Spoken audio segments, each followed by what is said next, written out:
காங்கிரஸ் கட்சியின் மூத்த தலைவருமான EVK.S. இளங்கோவன் மறைவு குறித்து திராவிடர் கழக தலைவர் கி. வீரமணி அவரோடு பல்வேறு நினைவுகளை அவர் நம்மோடு பகிர்ந்து கொள்ள இருக்கிறார். ஐயா வணக்கம்.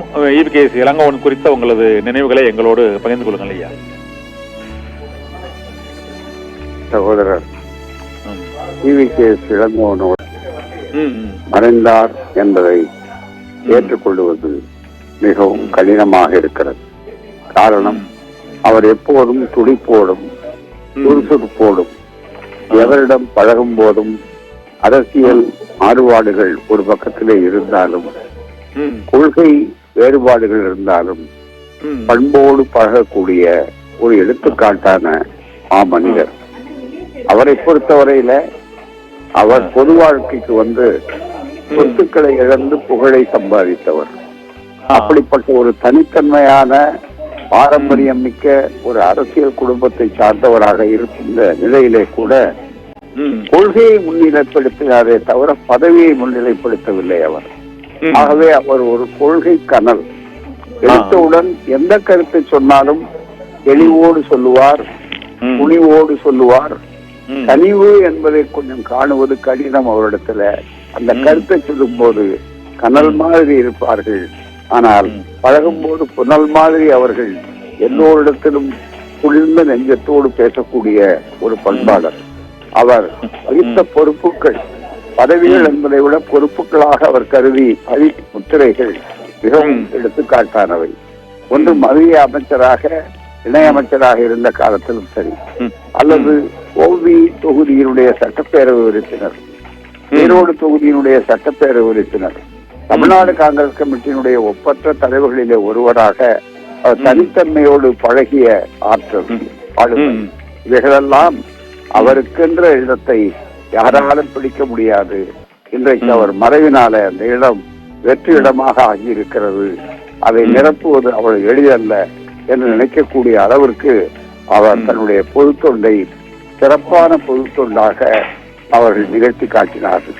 அதிலே அவர்கள் எப்படி அவருடைய தந்தை பெரியார் அவர்கள் பழுத்த தொண்டு பழமாக இருந்தார்களோ அதுபோல இவர்கள் பழுத்த பழமாக இல்லாவிட்டாலும் அதே நேரத்தில் சிறந்த ஒரு கனிந்த ஒரு நிலையை மற்றவர்களிடம் உருவாக்க வேண்டும் என்பதற்காக எந்த வாதாடுவதிலும் சரி போராடுவதிலும் தனித்தன்மை பெற்றவர். அப்படிப்பட்டவருடைய மறைவுக்கு மிக கடினமான ஒரு இழப்பை ஏற்றுக்கொள்வது மிகப்பெரிய சங்கடமாக இருந்தாலும் பகுத்தறிவாளர்களாகிய நாம் எது தவிர்க்க முடியாதோ அதை ஏற்றுக்கொள்ளத்தான் வேண்டும்.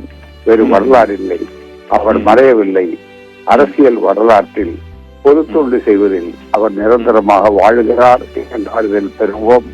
அவரை இழந்து வாடும் அவருடைய குடும்பத்தார்கள், இயக்கமான தமிழ்நாடு காங்கிரஸ் கமிட்டி, அதே போல மற்ற அருமை நண்பர்கள், உறவுகள் எல்லோருக்கும் தாய்க்கழகமான திராவிடர் கழகம் தன்னுடைய ஆழ்ந்த இரங்கலை தெரிவித்துக் கொள்கிறது. அவருக்கு நமது வீர வணக்கம். ஐயா, ஒரு ஒரே ஒரு நினைவு. நீங்கள் அந்த தந்தை பெரியார், அதாவது 3 தலைமுறைகளாக அந்த தந்தை பெரியார் குடும்பத்தை பார்த்து வருவதாக கூறுகிறேன். நீங்கள் தந்தை பெரியாரோடு நெருங்கி பழகிறீர்கள். அவருடைய அண்ணன் கிருஷ்ணசாமியும் உங்களுக்கு தெரிஞ்சிருக்கும். அவரது மகன் பொருளின் செல்வர் சம்பத்தும் தெரிந்திருக்கும். அவருடைய மகன் இந்த 3 தலைமுறையாக அந்த குடும்பத்தோடு நெருங்கி பழகி இருந்த நிலையில் இவர் அந்த காங்கிரஸ் கட்சிக்கு அவர் அந்த காங்கிரஸ் கட்சியில் ஈடுபாடு கொண்டு அவர் மாறியதற்கான அது காரணம் என்ன, அதுக்கான பின்னணி என்ன, அந்த தகவல்கள்லாம் உங்களுக்கு தெரிஞ்சிருக்கும் இல்லையா? அதை கொஞ்சம் பகிர்ந்துக்கோங்க. அவர் கட்சியில் காங்கிரஸ்காரர், அரசியலில், ஆனால் நடைமுறையில் பகுத்தறிவாதி. இந்த பகுத்தறிவு கொள்கையில இருந்து, சுயமரியாதை கொள்கையிலிருந்து அவர் என்றைக்கும் யாரோடும் சமரசம் செய்து கொண்டதில்லை. காங்கிரஸ்காரர்கள் நம்பிக்கையாளர்களாக இருப்பார்கள், ஆனால் ஒரு நாத்திகராக பகுத்தறிவாளராகவே கடைசி வரைக்கும் இருந்தவர்.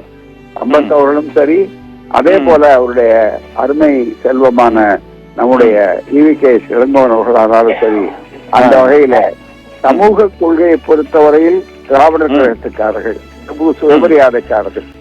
அரசியல் கொள்கையை பொறுத்தவரையில அவர்கள் காங்கிரஸ் உணர்வாளர்கள். இப்படி ஒரு தனித்தன்மையை கடைசி வரையில சம்பத்தவர்களும் பின்பற்றினார்கள். அவருக்குடைய நிலைகள் அதே போலத்தான் நம்முடைய EVK.S. இளங்கோவன் அவர்கள் தொடக்கத்திலிருந்தே காங்கிரஸ் சொல்லக்கூடிய அளவிற்கு அவர்கள் பதவியில் இருந்தாலும் பதவியில் இல்லாவிட்டாலும், அவர்கள் மகிழ்ச்சியோடு இருந்தாலும் அல்லது சில நேரங்களில் வருத்தப்படக்கூடிய சம்பவங்கள் நிகழ்ந்திருந்தாலும் ஒரு வாழ்க்கையில அதை பற்றி கவலைப்படாமல் எல்லாம் ஒரே பயணம் என்று எடுத்துக்கொள்ளக்கூடிய பக்குவம் நிறைந்த ஒரு பண்பாளர். நன்றி ஐயா. ஈவி.கே. இளங்கோவன் தொடர்பான அந்த நினைவுகளையும் அந்த தந்தை பெரியாரின் குடும்பம் மற்றும் சம்பத் மற்றும் ஈவி.கே. இளங்கோவன், சுலோசனா சம்பத், ஈவி கிருஷ்ணசாமி உள்ளிட்டோரோடு உங்களுடைய நினைவுகளை எங்களோடு பகிர்ந்து கொண்டமைக்கு மிக்க நன்றி ஐயா. நன்றி, வணக்கம்.